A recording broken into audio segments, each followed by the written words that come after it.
जय बाबा की। बाबा जी के सारे भक्तजनों को मेरा प्रणाम। आज महाराष्ट्र से नीप करोरी बाबा के एक भक्त वृंदावन में मुझे मिले हैं और बाबा की दया और कृपा से आप स्वयं सुने, बाबा के कई धामों में गए हैं। पाटिल जी बहुत ही प्यारे हैं और सबसे बड़ी बात है कि बाबा के जन्म स्थान पर भी पहुँचे हैं जो अकबरपुर में है। गुरु पूर्णिमा के पावन पर्व पर श्रीधाम वृंदावन में भैया मुझको मिले और बाबा की ऐसी कृपा है कि बाबा का जो भी भक्त होता है उससे बाबा मुझे मिला ही देते हैं। मैं आपकी पाटिल जी से भी बात कराऊंगा। बाबा के भक्त हैं आप भी और बाबा के भक्त हैं पाटिल जी भी। पाटिल जी स्वयं बताएंगे कि बाबा के कौन कौन से धाम में गए हैं। पाटिल जी ने बताया कि बाबा का एक धाम अभी निर्माण कार्य चल रहा है और बहुत भव्यता से बन रहा है बाबा का वह धाम। पूछते हैं कौन सा धाम है, क्योंकि मुझे भी नहीं मालूम है और आपको भी नहीं मालूम है। पाटिल जी स्वयं बताएंगे।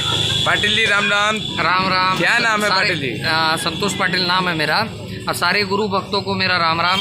मैं महाराष्ट्र से तुलजापुर तहसील से उस्मानाबाद डिस्ट्रिक्ट से बिलोंग करता हूँ, जो कि सोलापुर के बगल में है। भक्तजन तुलजापुर माँ भवानी है, माँ तुलजा भवानी है और माँ का बहुत सच्चा दरबार है।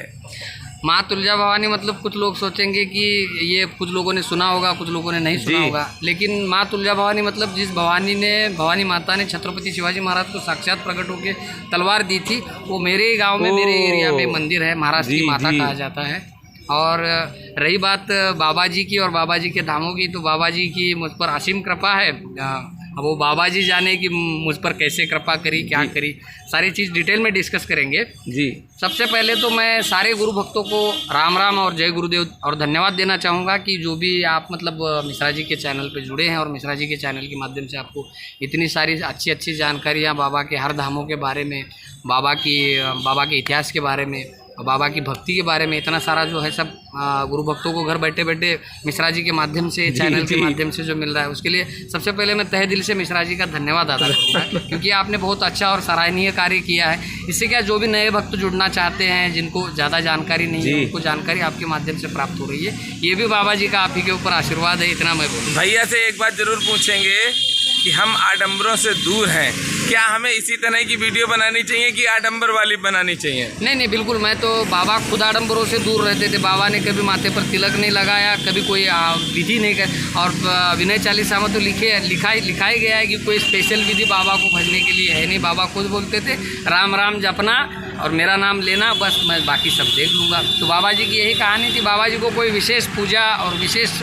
व्यवधान की या विशेष प्रावधान की कोई आवश्यकता नहीं थी। बाबा जी बस कहते थे डेली हनुमान चालीसा का पाठ करो, राम राम कहो, सब राम जी देख लेंगे। तो विशेष आडंबरों की आप कोई वीडियो मत बनाइएगा मिश्रा जी। जैसा आपका चलता आ रहा है सिस्टम, वो बाबा जी को मान्य है, इसलिए तो आपका ये सिस्टम चल रहा है, उसी हिसाब से आप चलिए, यही मेरी प्रार्थना। संतोष जी, पहली बार आप किस धाम में गए थे बाबा के? सबसे पहली बार मैं गया था कैची धाम, और मैं कैची धाम के लिए महाराष्ट्र से नहीं आया था, मैं गया था बद्रीनाथ। मुझे रास्ते में कोई बंदा मिला और कुछ बोला उसने, नीम करोली बाबा का नाम मैंने जैसे सुना तो मुझे जिज्ञासा हुई कि वो नाम से मेरा कुछ लेना देना है या मेरा कुछ संबंध है इस नाम से। तो मैंने फिर उसकी जानकारी, नाम मतलब नीम करोली बाबा की जानकारी जो है, बाबा जी की जानकारी मैंने गूगल, यूट्यूब, इन सारे माध्यम से लेने की कोशिश करी। तो मुझे जितनी जानकारी प्राप्त हुई, उस जानकारी से ये प्राप्त हुआ कि कैची में उनका धाम है और कैची में मुझे जाना चाहिए। तो मैं वहाँ से जैसे नीचे उतरा हरिद्वार, तो हरिद्वार से मैं सीधा कैची के लिए निकल गया। बाबा जी के दर्शन किए और जब दर्शन किया उसके बाद तो बाबा जी ने मेरे साथ आने को लीला कर डाली। उसके बाद मुझे सेकंड सौभाग्य प्राप्त हुआ कैची के बाद अगर कहीं जाने का, तो वो सौभाग्य प्राप्त हुआ मुझे जहाँ बैठे हैं अपने परम भक्ति धाम वृंदावन में, श्रीधाम वृंदावन में, श्रीधाम वृंदावन में मुझे आने का मौका मिला। फिर यहाँ के बाद मुझे मौका मिला फोर्थ चर्च लेन इलाहाबाद, जहाँ बाबा जी का स्थायी निवास स्थान है। बाबा बोला करते थे कि it's my permanent address. Permanent कोई बोलता था, बाबा जी से पूछता था कि आपका परमानेंट एड्रेस क्या है, तो बोलते थे fourth church lane Allahabad, it's my permanent address. तो वहाँ भी जाने का मुझे सौभाग्य मिला बाबा जी के आशीर्वाद से। उसके बाद मुझे मौका मिला भवनिया धाम, जो कि निर्माणाधीन धाम है जी। और इतना भव्य और इतना सुंदर और दिव्य मंदिर बन रहा है कि देखेंगे तो कोई भी बोलेगा लाल पत्थर में पूरा राजस्थान से पत्थर ला के डिज़ाइन करके बाबा के परम भक्त रब्बू जोशी जी के मतलब उनके डायरेक्शन में चल रहा है। बीच में जाने का मौका मिला और वो भी मेरे जेब के पैसों से नहीं, पैसा भी मैं किसी कंपनी के लिए ऑर्गेनाइजेशन के लिए काम करता हूँ, तो बाबा जी ने उसी कंपनी के ऑर्गेनाइजेशन की तरफ से मेरा काम ही वहाँ मोरबी ज़िले में निकलवा दिया। मोरबी से बहुत नज़दीक है धाम, 20-25-30 किलोमीटर उसका डिस्टेंस है, तो मुझे वो भी मिला, प्राप्त हुआ सौभाग्य और मैं वहाँ पहुँच पाया। बाबा जी की असीम कृपा मुझ पर है। अब एक एक चीज़ें इतनी छोटी छोटी चीज़ें हैं कि उतनी छोटी चीज़ों में तो कोई इंसान नहीं मदद कर पाता है, ऐसी चीज़ों में मुझे बाबा जी ने मदद करी है। और बाबा जी का मैं ये जो ऋण मेरे ऊपर बाबा जी का है, मैं 7 जन्मों तक नहीं चुका। भवनिया कितने दिन रुके थे आप? भवनिया मुझे 2 बार जाने का सौभाग्य प्राप्त। और कितने दिन रुके हैं? भवनिया में मैं रुका हूँ, पहले 2 दिन रुका, उसके बाद 2 दिन रुका। भवनिया मतलब प्रॉपर भवनिया धाम में नहीं रुका, अभी आजकल वहाँ रुकने की कोई व्यवस्था नहीं है, निर्माणाधीन काम है, निर्माणाधीन है। बगल में आप रुकना है तो आप मोरबी रुक सकते हो हाईवे पे, मोरबी वाला जो हाईवे, वहाँ होटल मिल जाए। कब तक बन सकता है भवनिया का, आपने देखा है? मुझे देखिए, जहाँ तक मेरा मतलब मैंने देखा है, कंस्ट्रक्शन अंडर चल रहा है और अंडर कंस्ट्रक्शन बिल्डिंग है, मुश्किल से 6 महीना में भवनिया धाम पूरा निकल के चला जाएगा, पूरा आ जाएगा। और बहुत मस्त धाम है और बहुत ज़बरदस्त धाम है। मुझे कुछ मतलब बाबा जी के ज़माने में भी लोग तालाब में जो है ना चरवाए लोग जो भैंसे चराने वाले आते थे, वो भी मिले थे। बाबा जी की 1-2 लीलाएं उन्होंने जो कि कहीं किसी किताब में वगैरह उनका जिक्र नहीं है, वो भी मुझे वहाँ जाने के बाद प्राप्त हुई। और सबसे बड़ा सौभाग्य यही रहा, लास्ट टाइम मेरी जब बाबा जी के मतलब भवनिया धाम जाने का मुझे सौभाग्य प्राप्त हुआ, लास्ट टाइम मतलब आखिरी बार जब मैं वो है भवनिया से यहाँ वृंदावन आया जी, तो जब मुझे वहाँ जाने का मौका मिला तो मतलब पहले गया, उसके बाद पहले दिन गया, आराम से दर्शन वर्शन किए, वापस आ गया, कंपनी का काम करने लगा तो उसके दूसरे सुबह भी मुझे फिर जाने का सौभाग्य प्राप्त हुआ। तो मैं लीला समझ नहीं पाया था जी, उसकी लीला मैं ध्यान से सोचा तो ये समझ में आई मुझे लीला। पहले दिन जब मैं गया था, मैं बोला था बाबा जी आज मुझे कुछ खिला देना आपके जी। लेकिन हुआ ये कि वहाँ पे अंडर कंस्ट्रक्शन बिल्डिंग है, मतलब अंडर कंस्ट्रक्शन काम चल रहा है, इन प्रोग्रेस है कंस्ट्रक्शन, तो वहाँ सारे जो है लेबर काम कर रही थी बेचारी, अपना जो अपना कोई टाइल्स बैठा रहा है, कोई ईंटें बैठा रख रहा है कंस्ट्रक्शन जी, तो वहाँ कोई नहीं था, पंडित जी वगैरह कोई नहीं थे, तो मेरे को कुछ खाने के लिए नहीं मिला। मैं वापस आया तो उसी शाम में मुझे फिर कुछ ऐसी चीज़ें हुई जो मुझे फिर से वहाँ जाना पड़ा, भवनिया की तरफ, कंपनी के काम चला गया। सुबह देखा तो वहाँ एक विशाल भंडारा था, मेरे पास फोटोज भी है, मैं आपको अच्छा, हाँ, खाली बच्चों का भंडारा हो रहा था। अब मेरे साथ एक दोस्त भी था मेरा, मैं उसको लेके गया था, तो बोले दोबारा क्यों बुलाए हैं तुम्हारे बाबा जी, अगर इतने शक्तिशाली दोबारा क्यों बुलाए? मैं बोला भाई कल ऐसा बोला था मैंने कि मुझे कुछ खाने के लिए बिल्कुल वो नहीं मिला, हो सकता है प्रसाद की कुछ व्यवस्था हो, मैंने रास्ते में ही बोला था। जैसे चला गया वहाँ पे तो वहाँ बृहद विशाल भंडारा चल रहा था, और भंडारा इस चीज़ का चल रहा था जी, भंडारा चल रहा था पाव भाजी का। अरे गजब, बच्चे बैठे थे पूरे गांव के, न जाने सारे धर्म के बच्चे बैठे थे, मुस्लिम लोग बैठे थे, हिंदू लोग बैठे थे, कुछ दलित बौद्ध लोग भी बैठे हुए, बच्चे बैठे थे उनके, सब एक जगह बैठ के मंदिर के प्रांगण में उधर खाना खा मतलब प्रसाद ले रहे थे। उसी टाइम हम भी पहुंचे, हमें भी प्रसाद मिला, मौका मिला, दर्शन हुए बाबा जी। मैं सारे भक्तों से यही विनती करूँगा कि बाबा के जितने सारे भक्त हैं सबको भवनिया धाम जाना चाहिए। बहुत ही मतलब विशाल और सुंदर भव्य दिव्य मंदिर का निर्माण हो रहा है। बाबा जी ने सारी सिद्धि वहीं प्राप्त करी है भवनिया धाम में। तो भवनिया धाम जो है बड़ी मतलब आस्था का केंद्र है हमारे लिए, तो विषय जो आस्था का केंद्र का विषय है।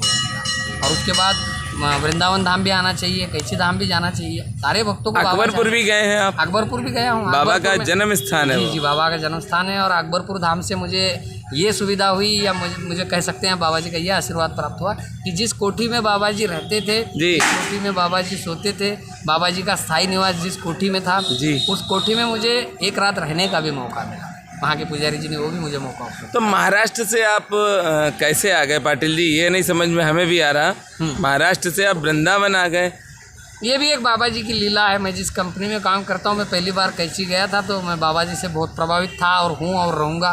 मैंने बाबा जी को यही प्रार्थना करी थी कि बाबा जी आप तो त्रिकालदर्शी है, आप तो बॉस है, आप तो हम तो उनको बॉस बोलते हैं जी, हमारी लैंग्वेज में हम तो उनको हमारे ऑलवेज ही is my boss, always boss ji, मेरे लिए वो आखिरी तक बॉस रहे थे बाबा जी। तो बाबा जी से हमने प्रार्थना ही करी थी कि बॉस तो आप ही है, आप ही ने खुद कहा है मैं ही राम हूँ, मैं ही कृष्ण हूँ, मैं ही सब कुछ हूँ। जब आप ही है तो बस भक्त को आपके अगल बगल में कहीं रहना है, व्यवस्था करवा दीजिए सारी जी। तो तुरंत उन्होंने मेरा ट्रांसफ़र यहाँ करवा दिया और अब मैं वृंदावन धाम में, जो वृंदावन धाम है उसी के पीछे में मेरी रहने की भी व्यवस्था करवाई है। समाधि स्थल के जस्ट पीछे रह रहा हूँ। तो ये बाबा जी की असीम और अमोघ कृपा है मुझ पर, से हो गई, नहीं तो मेरे जैसे तुच्छ आदमियों को इतना बड़ा मौका कहाँ मिलता, लेकिन मिला ये बाबा जी का सच में बड़प्पन है, इसलिए मुझे ये मौका मिला। जी जी, भक्तजनों, बाबा की कृपा जिस पर होती है वही आ पाता है बाबा के धामों में। देखिए, महाराष्ट्र से बाबा ने बुला लिया अपने बेटे को और आज समाधि स्थल के पीछे रह रहे हैं। कितनी बड़ी कृपा है,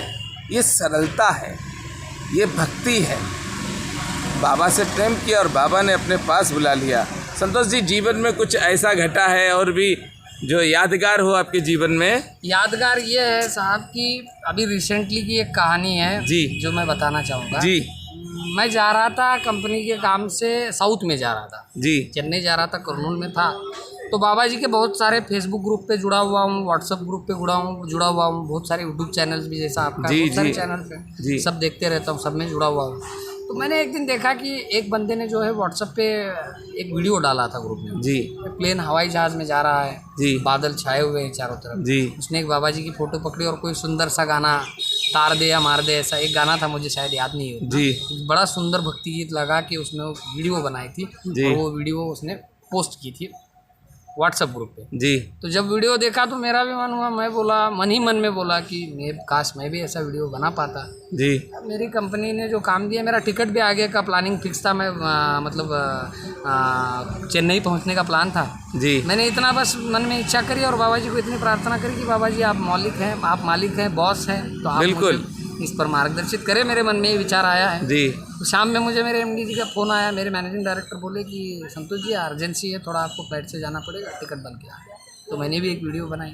इसका मतलब ये है कहने का, आप सच्चे मन से बाबा को चाहोगे जी, तो बाबा हर वो चीज़ कर सकते हैं जो चीज़ दुनिया में इम्पॉसिबल है, इलॉजिकल लगती है। जो चीज़ें करना किसी के बस की बात नहीं है, वो बाबा कर सकते हैं, क्योंकि वही तो बॉस है। बिल्कुल है, वही बात है। ऐसी एको घटना नहीं है साहब। अगर मैं यहाँ बैठने के लिए, मेरे साथ 4-5 महीनों में इतनी घटनाएं हुई हैं। बाबा जी का मुझे पल पल एक मिनट पे संदेश है क्या करना है। जी, ये मैं बहुत बड़ा भाग्यशाली समझूंगा खुद को, जो इतनी बड़ी कृपा बाबा जी ने मेरे ऊपर। पाटिल जी, अकेले ही आप वृंदावन में रह रहे हैं कि और भी आपके साथ मेरा हैं? पूरा परिवार, मेरी फैमिली पर ही पूरी बाबा की कृपा दृष्टि है। हम दोनों पति पत्नी वगैरह सब लोग यहाँ आके रहते हैं। आपको मालूम है कि बाबा नीप करोरी महाराज की इष्ट माँ दुर्गा हैं जी जी, और आप भी माँ दुर्गा के सेवक हैं, इसीलिए बाबा ने बुला लिया। उसकी भी एक कहानी बताऊंगा मैं। जी, जब मैंने बाबा जी से कैंची में प्रार्थना करी जी, कि बाबा जी मुझे कहीं आप लगवा दो अगल बगल में, जी। ये काम हो नहीं पा रहा था, मैं थोड़ा चिंतित था, अंदर है, थोड़ा सा अंदर रुके। थोड़ा सा चिंतित थे। जी, संतोष। तो बाबा जी से मैंने प्रार्थना करी थी कि बाबा जी हमें कुछ मतलब आप आपके पास रख दो, तो मेरा काम हो नहीं पा रहा था। जी। तो एक दिन मैं तुलजा भवानी माता के दर्शन के लिए मंदिर में चला गया, तुलजापुर में भवानी माता के दर्शन करे, और मैंने बोला कि हे मैया, बाबा तो आप ही के चिरंजीव हैं, आप ही के पुत्र हैं बाबा, तो जी, आप ही आप कुछ करिए। उसके तुरंत 2 दिन बाद मुझे कॉल आ गया, वृंदावन जाना है। जी, तो ये भी एक कृपा है। कृपा है। हाँ, शायद हो सकता है आपकी बात सच हो। मैं उनके गांव से, उनके तहसील से, उनके घर से बिलोंग करता हूँ, इसलिए बाबा जी की विशेष कृपा मुझ पर रही होगी। ये भी बिल्कुल, बात आपकी बिल्कुल। सच है।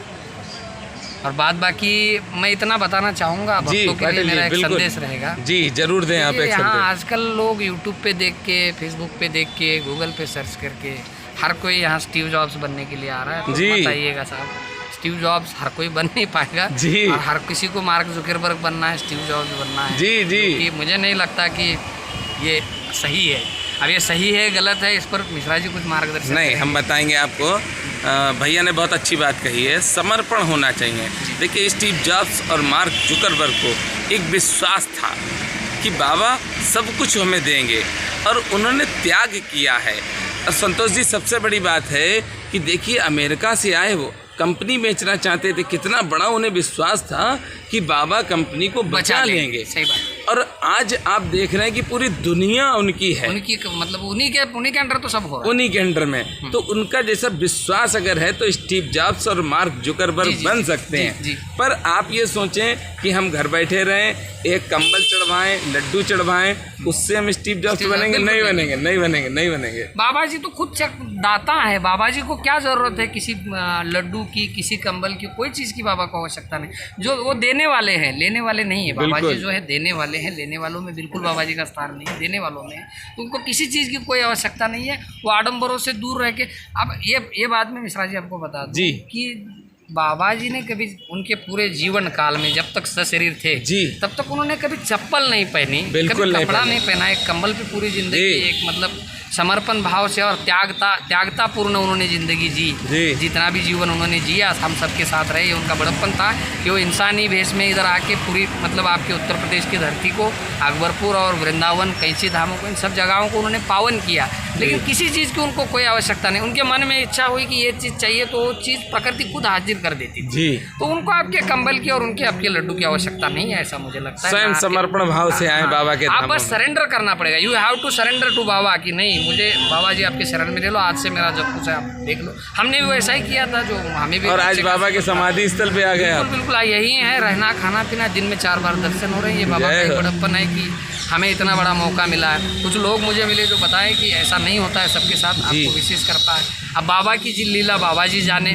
उस टाइम में भी लोग ये बोलते थे बाबा जी की लीला बाबा जी जाने, तो मेरे साथ की लीला भी वही जाने, क्या कारण है, किस लिए मुझे वृंदावन बिल्कुल क्या है क्या नहीं। मेरी ज़िंदगी चेंज करवा दी, मेरी लाइफ पूरी मतलब पूरब पे थी तो पश्चिम पे लाके बाबा ने रखी है, मैं बोलूँगा। सारे भक्तगणों से यही मैं आवेदन करूँगा, एक नम्रतापूर्वक विनती यही करूँगा कि आप जो है ना बाबा को समर्पण करिए जी। बाबा जी ने जो निर्देश दिए हैं उनके मार्ग पे चलना पड़ेगा। बिल्कुल, हनुमान चालीसा का पाठ करना पड़ेगा जी, सुंदरकांड का पाठ करना पड़ेगा जी, रामायण में भी आपका इंटरेस्ट धीरे धीरे बढ़ जाएगा। बिल्कुल बढ़ेगा, हाँ। और बाबा जी में आपका धीरे धीरे इंटरेस्ट बढ़ेगा, लेकिन समर्पण भाव चाहिए। ऐसा नहीं है कंबल लेके आए, लड्डू लेके आए और बाबा जी को लड्डू घूस देने के लिए वो बाबा जी कोई पुलिस इंस्पेक्टर नहीं थे। बिल्कुल कोई मतलब गवर्नमेंट ऑफिसियल्स तो थे नहीं और नहीं बाबा जी। और बाबा जी और एक चीज़ मैं आपको बताना चाहूँगा, हमने घटित किया, हमें इस बात का जीता जागता प्रमाण है। बाबा जी कहीं नहीं गए, बाबा जी आज भी हैं।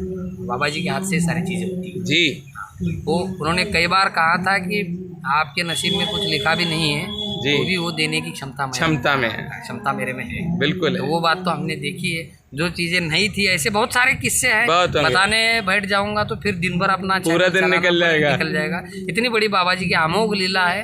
वो तो आप मतलब प्राकृतिक संपदा के धनी है बाबा। बिल्कुल, बाबा मतलब ऑलवेज बॉस है जी, उनसे बढ़कर कोई है ही नहीं। हमारे सामने तो हमने सब देख लिया। मराठी में एक बहुत बड़े संत कवि होके गए हैं जी, आपने भी नाम सुना होगा, क्या? संत तुकाराम जी। उनके अभंग बहुत प्रसिद्ध है महाराष्ट्र, उन पर विदेशों में भी शोध चल रहा है। उनका एक जो अभंग है वो बिल्कुल बाबा जी उसमें फिट बैठते हैं, जो कि मैं कहना चाहूँगा जी, बताना चाहिए। तो संत तुकाराम जी का एक बहुत बड़ा अभंग है जी, जे का रंजले गांजले त्यासी म्हणे जो आपुले तोचे साधू ओळखावा देव तेतेची जाणावा। इसका हिंदी में अर्थ हम समझ नहीं पाए। जो जे का रंजले गांजले मीन्स ये हुआ, जो दीन दुबले दुखियारे हैं, जिनका कोई नहीं है दुनिया जी, उनको जो अपना बनाए वही साधु है और वही देव है जी। तुकाराम महाराज क्या कहते हैं, जिनका कोई नहीं है दुनिया में, जिनको देखने वाला कोई नहीं है, जिसका कोई नहीं है, उसको अगर किसी ने अपने गले लगा लिया और अपनी लीला उनके साथ कर डाली और उनके काम अगर करवा दिए तो वही तो सबसे सच्चा साधु है, वही तो देव है, साक्षात नारायण वही तो है। तो बाबा जी वही है, बिल्कुल है। और बाबा जी बजरंगबली के अवतार है। हमें बाबा जी के दर्शन एक बार सपने में भी हुए, मेरी धर्मपत्नी को भी एक बार दर्शन हुए। तो हम लोगों के साथ बहुत सारी लीला कर डाली। बाबा जी ने हमारा जीवन कृत हो गया और हमारी बाबा से कोई डिमांड भी नहीं है, कोई अपेक्षा भी नहीं है। बाबा जी जैसा चाहे हमारी ज़िंदगी को मोड़ दे, उनको जैसा अच्छा लगे। वो तो दाता है, सर्वशक्तिमान है, सर्वज्ञाता है, उनको सब पता है आगे क्या होने वाला है क्या नहीं। हमारे भूत का ज्ञान है, वर्तमान का ज्ञान है, बाबा जी को भविष्य का भी ज्ञान है। वो जैसा हमको आदेश दे वैसा हम करेंगे। बाबा जी जैसा चाहेंगे वैसा हमको बनाएंगे। बिल्कुल, हम कभी नहीं चाहेंगे बाबा जी से कि बाबा जी हमें स्टीव जॉब्स बनाएं। बिल्कुल आपके चरणों में स्थान दीजिए और हमको आशीर्वाद दीजिए, इतना हमारे लिए काफ़ी है। हमें और दूसरी किसी चीज़ की आवश्यकता नहीं, इतना मैं बोलूँगा इस मौके। बिल्कुल अब प्रेम से बोल लेंगे, नीप करोरी महाराज की जय।